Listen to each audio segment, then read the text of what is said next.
Hi, I'm Paul Vunak. Welcome to the continuing JKD Street Fighting series. This tape is on advanced knife fighting.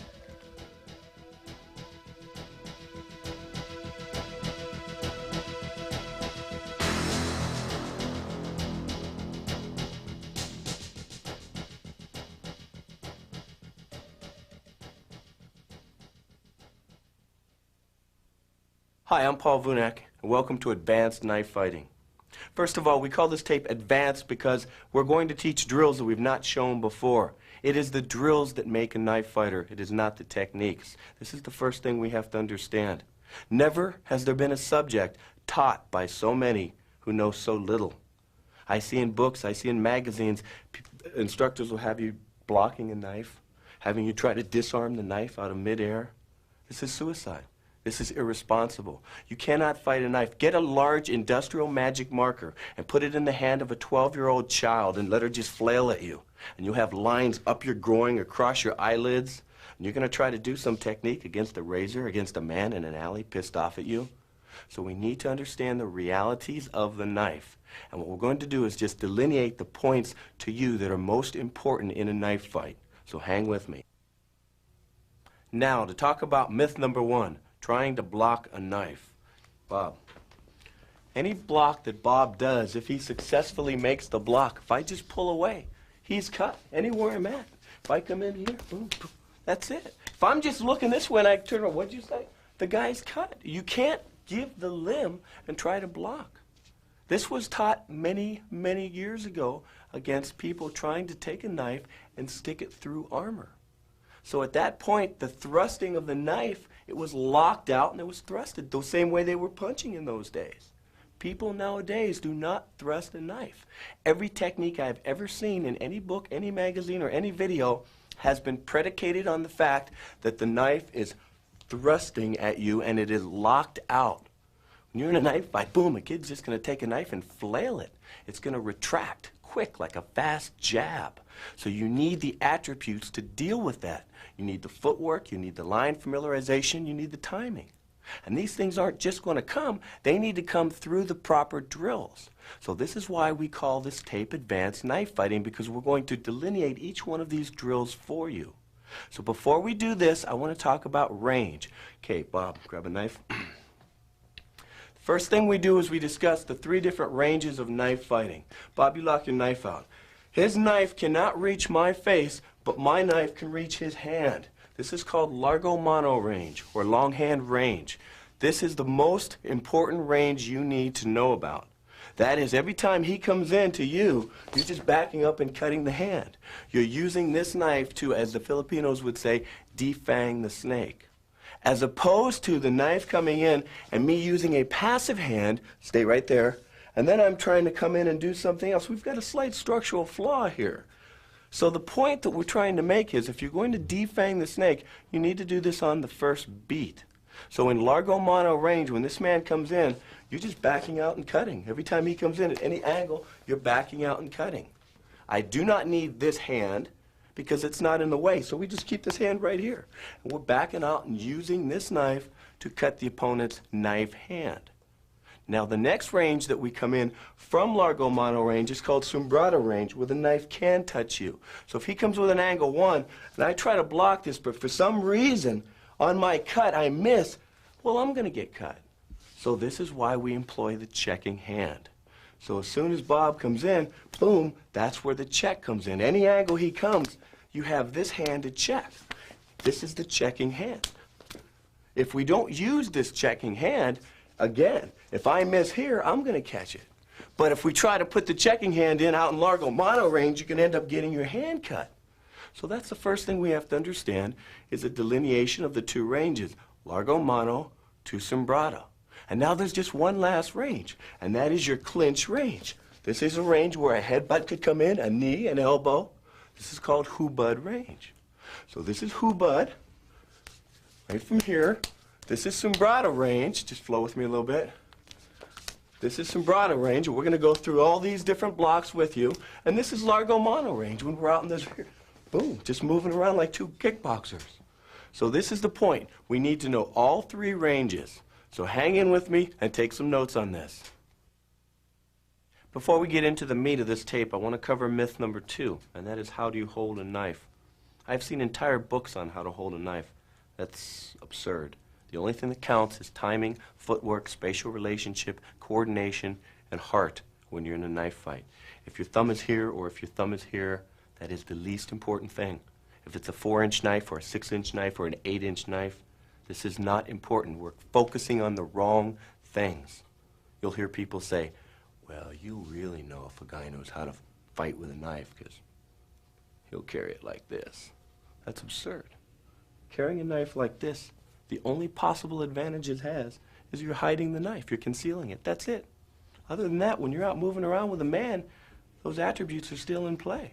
That's like saying you really know if a guy knows how to shoot a gun because he'll have it hidden in his shirt. Makes the same amount of sense. If you drop your knife and you look in this direction and you happen to pick it up and you have it in a false grip, well then use it in this grip. Otherwise, just grab the knife in the most natural way you can and move around. And remember the principles. And the most important principle is that we defang the snake on the first beat. We use our knife to cut our opponent's hand. So this is going to be the very first technique I'm going to show you. We're going to use the terminology block, although it's not a block. It's a cut. And the first block we're going to use is called a roof block. Okay, Joe, let me borrow you. There are 5 angles of attack. This is a 1, this is a 2, this is a 3, this is a 4, and this is a 5. So these are going to be the angles I'm going to be referring to. You can break it down into 12 or 20. For right now, 5 is just fine. Joe comes at me with an angle 1. I'm going to use my knife to touch his hand first. That's the point. That's the most important point.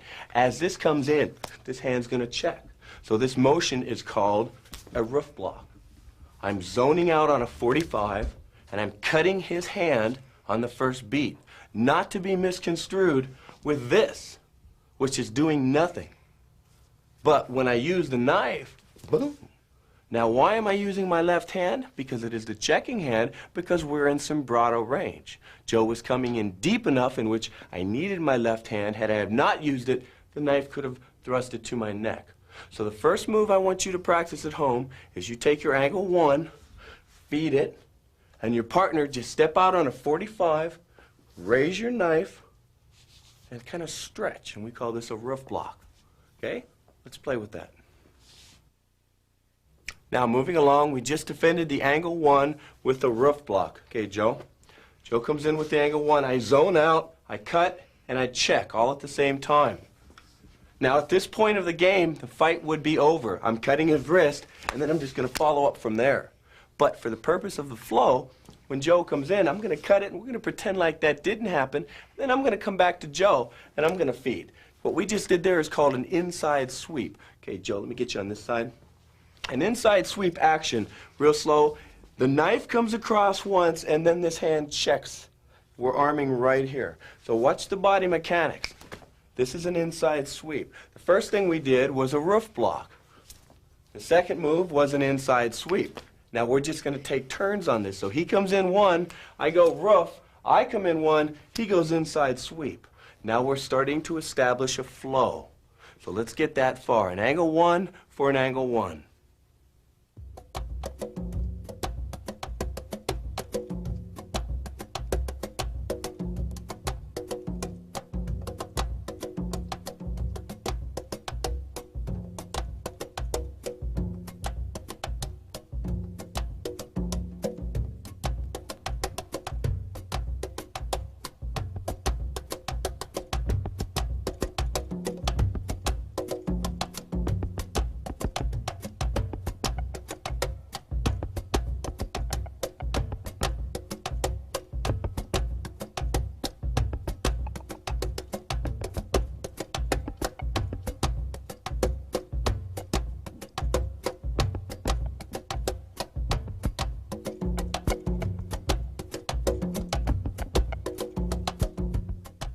Now to continue with our pattern, Di, let me borrow you. Di's going to come in with angle 1. I come with my roof block. I come back with an angle 1. She does an inside sweep. Now this is an angle 4. This is a horizontal backhand right across the stomach. Let's look at that again. A 1, for a 1, and then for a 4. But I'm going to bring my knife down, and I'm going to cut here. Notice again, each motion, the knife is cutting first and the checking hand is coming after the knife. These are the important points. So now we have three motions. A roof block to an inside sweep to a drop stick or a cross block. Let's see it one more time. So we have 1, 2, 3. Okay, again. 1, 2, and 3. Let's get you over here at this angle. Do the same thing again. Okay, coming in, roof block, inside sweep to a cross block. Just follow our body mechanics. Okay? Good. All right, let's try it.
Now, moving along, we've got all the way up to the angle 4, and that brings out a cross block with me. The next thing I'm going to do is feed an angle 5. Trevor here is going to do a wing block.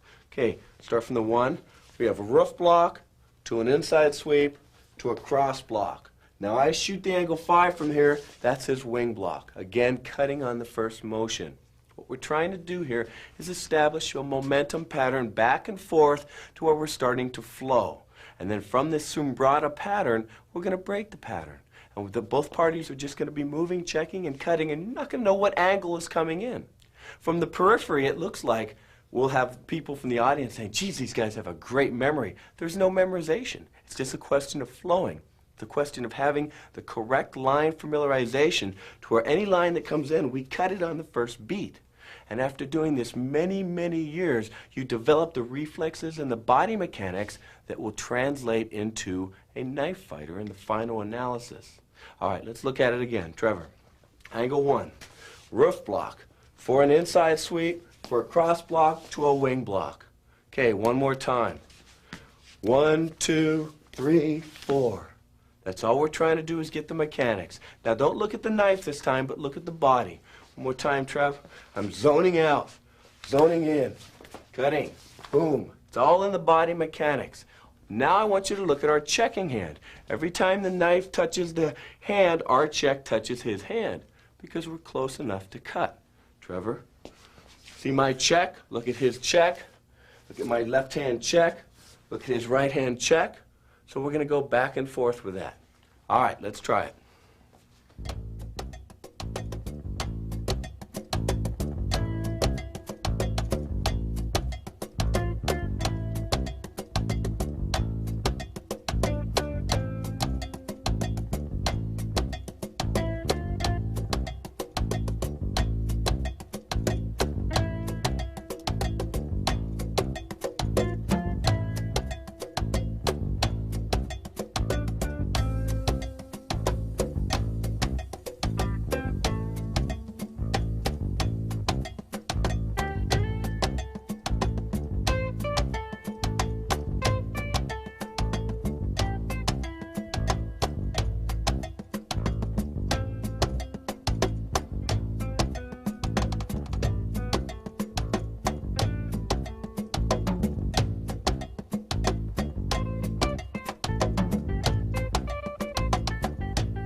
Now our last angle of attack was the angle 5, and we did a wing block. This is going to precipitate the angle 2, and I'm going to come up with a shield, and now we're going to repeat the whole pattern again. Okay, Ernie. Ernie comes with angle 1. I go roof block, inside sweep, cross block. He goes wing block. Now he's going to come with the angle 2. Right at this point, let's start from the top again. Right at this point, freeze right here, come in. I just raise this up. This is called a shield. Okay, so let's look at that again. Wing block, and boom, I'm coming straight up. This is the most economical thing I can do at this point. 1, 2. Now, I'm going to initiate the angle 1. Ernie's going to go roof block. He'll initiate the 1. I go inside sweep. I come 4. He goes cross block. He comes angle 5. I go wing. He goes shield. And now we start over again. And all we do is we keep repeating this pattern until the line familiarization is down and the body mechanics are down. And this has accommodated one of our crucial ranges of fighting, Sombrado range. From here, we're going to take you out to Largo Mano range and into Hubud range. And if you have all the different lines of attack on all the different ranges, the body mechanics covered, and the reflexes covered, now we can begin. All right, let's try it.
Now that we've worked our different angles in Sombrado range, we're going to pull out to the next range, which is Largo Mano. Okay, Dion, just extend your knife, Dion. Again, Largo Mano range means that I can reach his hand, but his knife cannot reach my head. So for him to feed me on the drills, he's going to feed the angles 1, 2, 3, 4, and 5. But each time he comes in, I'm going to back up so I can maintain Largo Mano range. So the knife will be whizzing by my face, but it would not be able to hit me. Therefore, I'm not going to use my checking hand, and you're just going to see my left hand on my chest. All right, D. So this is angle 1, boom. Notice I keep backing up to keep Largo Mano range. Now I'm going to feed the angles 1 through 5. Now if I don't back up, here, well, now look where the knife is. That's when I'd have to have this hand in for checking hand, which would put us into Sombrado. And that's a completely different drill that we already know. And you notice we're using our left hand each time to check. But when we're out in Largo Mano range, he doesn't need his left hand, freeze, D, because I can't reach his face. So what I'd like you to do is go back and forth, feeding the angles 1 through 5, and slowly just cut the hand on each angle. Okay, D, one more time, real slow. A 1 for a 1, a 2 for a 2, a 3 for a 3, a 4 for a 4, and a 3 for a 5. Then I feed. Okay, let's just work these drills back and forth.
Now what we just saw was Largo Mono range. Largo Mono range is my knife cannot reach Dion's face, but Dion's knife can reach my hand. This is out in long range. If he moves in just a tad, this puts us in Sombrata range. This is the pattern that we just worked. Notice when we're in Sombrata range, we're putting our checking hand in each time. Well, if I go in one more step, this puts us in Hubud range. Hubud range from here, you're raising, you're slapping, and you're hitting. We're feeding the angle 1 back and forth. This is giving us sensitivity and feeling. If he sees the angle 2 coming, he stops at that line, and we just go back out again. Anytime I feed the angles, I change it, we go back to Hubud.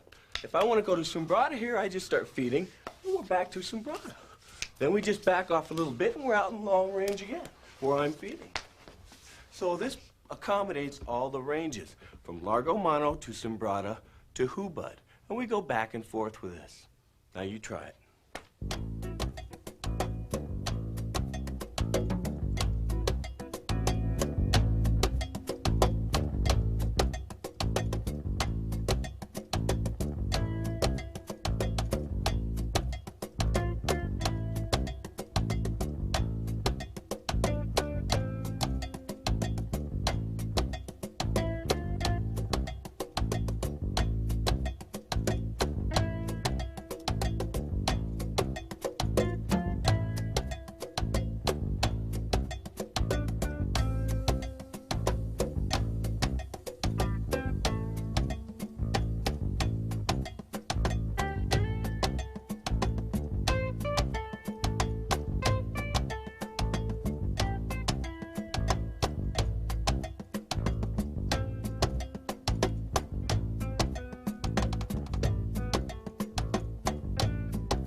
Now what you just saw was Dion and myself going in and out of different ranges. We were in Largo Mono range, we broke into Sombrata range, we broke into Hubud.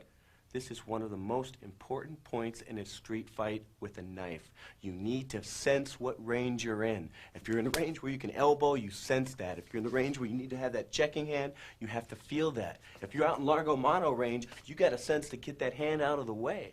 So this is the most important thing, is the development of these attributes through these ranges. I'd like you to just take a look at the guys, watch what they're doing. Just make a notation at home when you see them breaking in. When you see the different, there'll be a nonverbal cue. All of a sudden they'll be in Largo Mono and you'll see them break into Sombrata and put the check in. Then all of a sudden they'll be in Hubud. And look for these nonverbal cues and try to work those at home. All right, fellas, you ready? Get your partner and begin.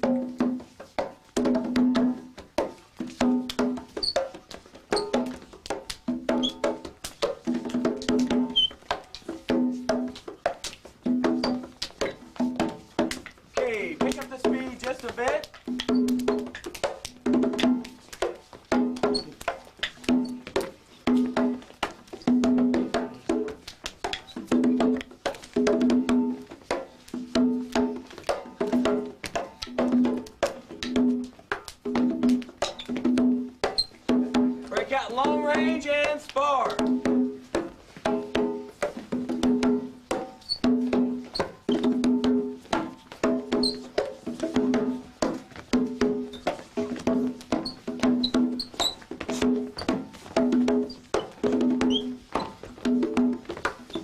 Break into sombrero.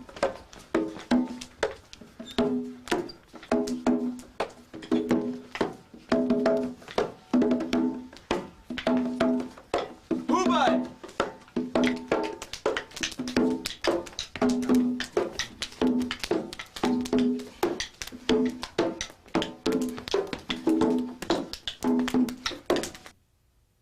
Now let's pause for a moment. We're about halfway through our tape, and let's just cover some important points. The longest range we have is largo mono range. This is a range where we have one side feeding and one side is continually stepping back and cutting the limb. What is this developing in the street fight? This is developing line familiarization. This is developing the ability to keep your checking hand out of the way until you need it.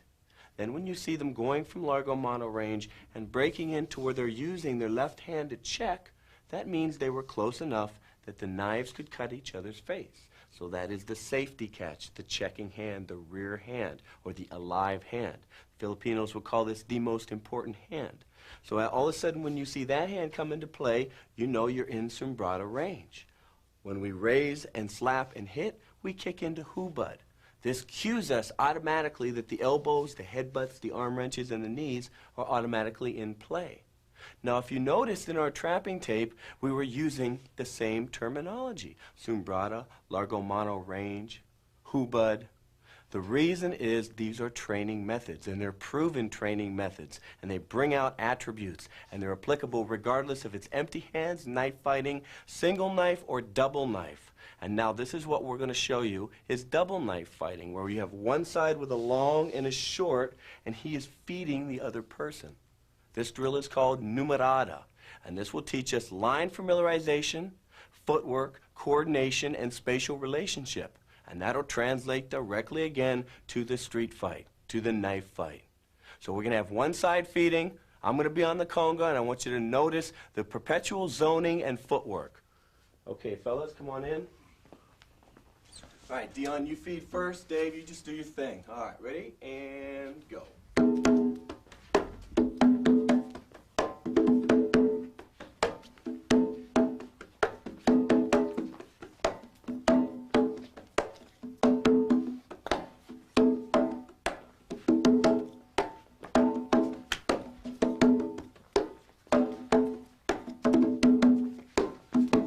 Sombrero.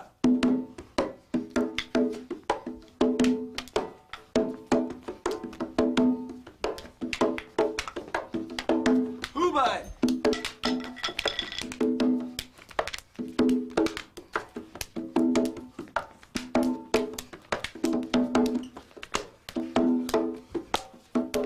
And break. All right, now what this just illustrated was the breaking in from long range to sombrero to hoobud, then changing from one side feeding to the other. This covered about every possible attribute you could need in a street fight with a knife. And notice the very least thing we've talked about is technique.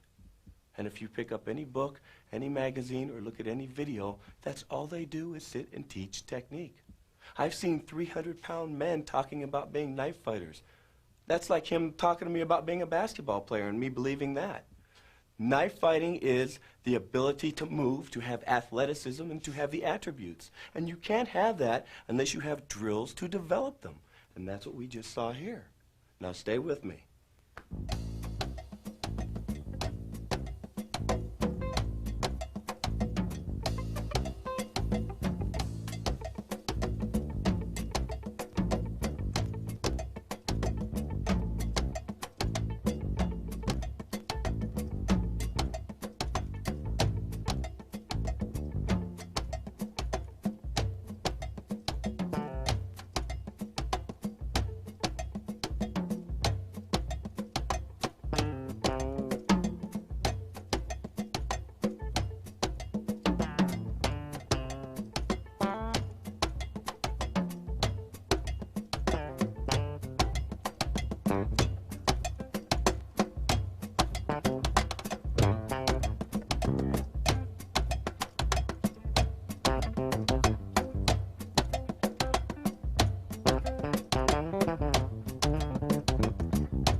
By now we've talked about single knife, double knife, long range, largo mano, close range, sombrada, hubud range. Obviously it's dawned on you, what about knife against empty hand? Knife against empty hand is not realistic. Knife against empty hand, it is probably 99% inevitable that you're going to get cut. So at best what we can do is we can prolong the inevitable, long enough perhaps for you to buy some time to run.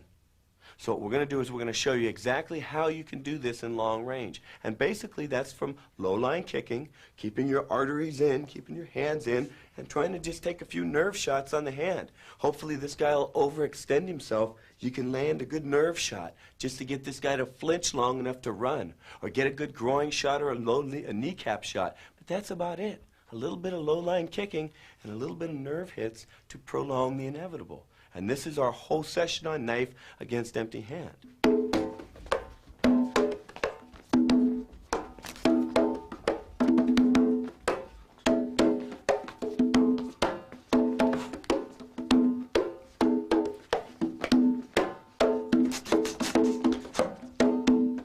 Break.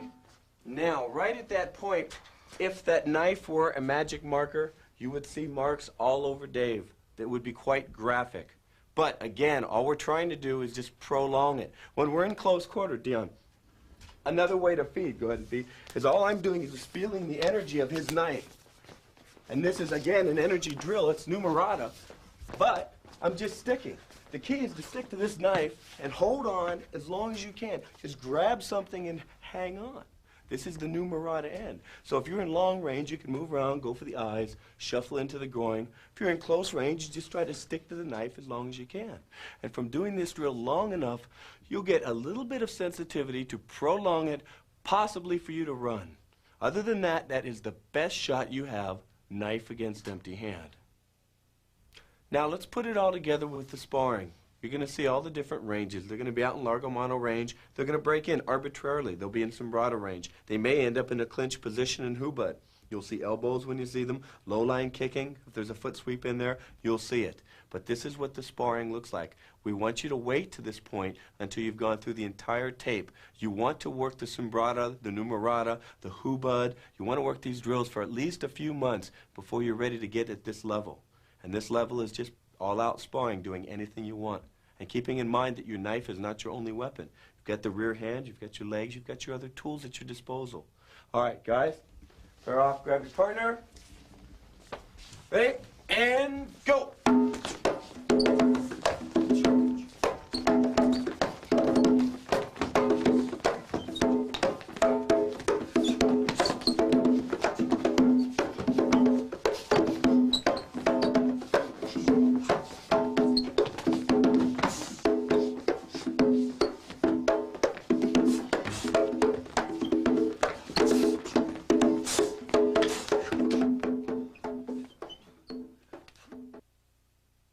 Now in this final round, we're going to put it all together, and we're going to put the headgear on and allow them to go to the face. Okay, guys, put on the gear.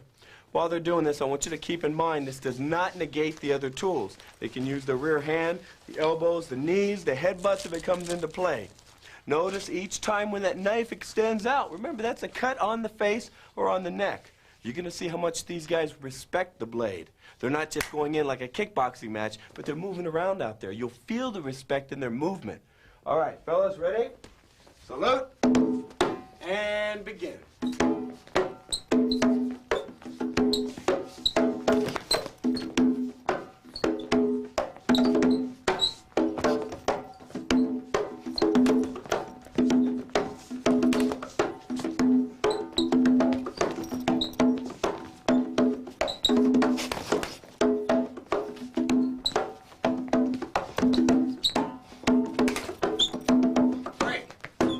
Now, as you see here, they're making contact on the face. It's not like a boxing match. It's not happening every 2 seconds.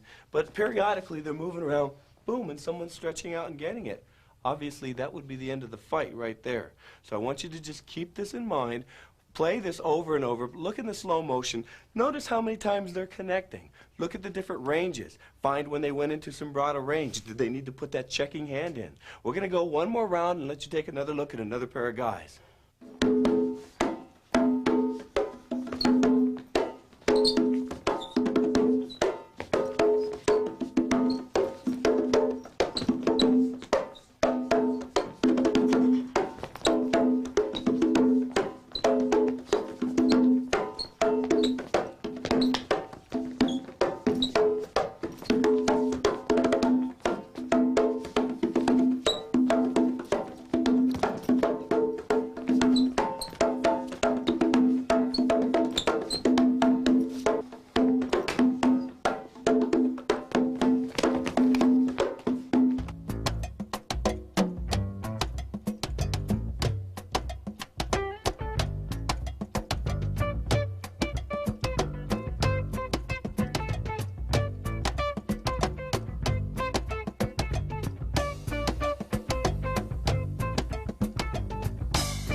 Okay, our next pair. Bob, Joe, run in.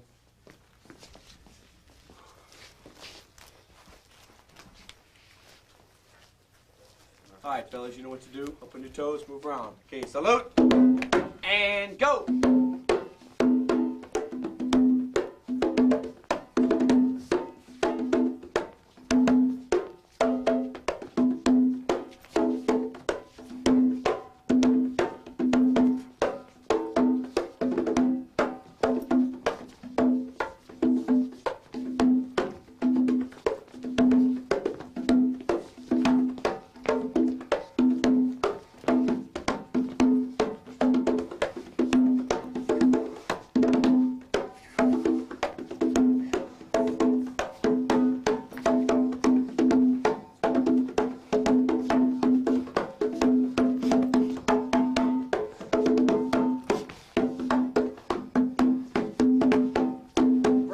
Right there. Now, if you notice that round, we went a full minute and a half, and there was not one clinch, not one shot where anything hit anything.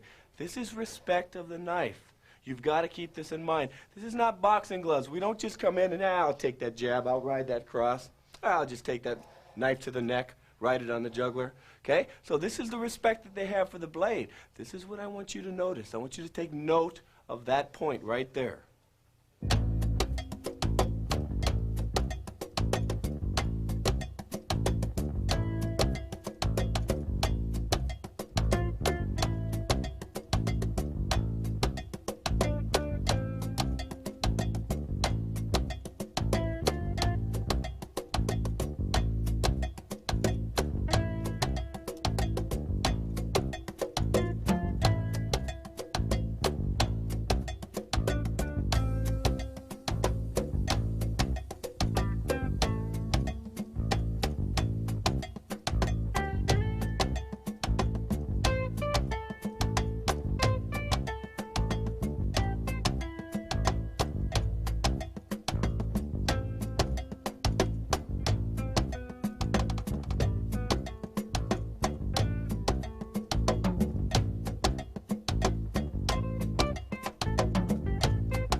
Now, at this juncture of the game, we're talking about knife sparring. And when we talk about knife sparring, I want you to actually picture what's going on.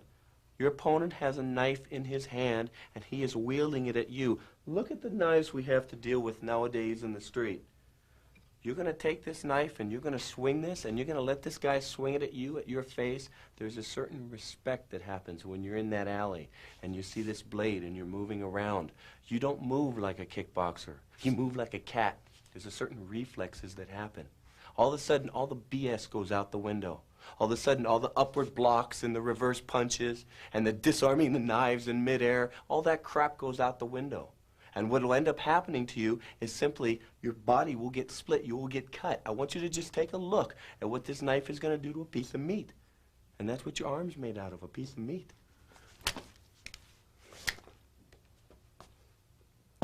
Now, would you like to take that first shot? Okay, I want you to think about this when you're ever confronted with a knife. And remember, the first thing you do is run. And if you can't run, at least use your knife to defang your opponent's snake. Thank you very much.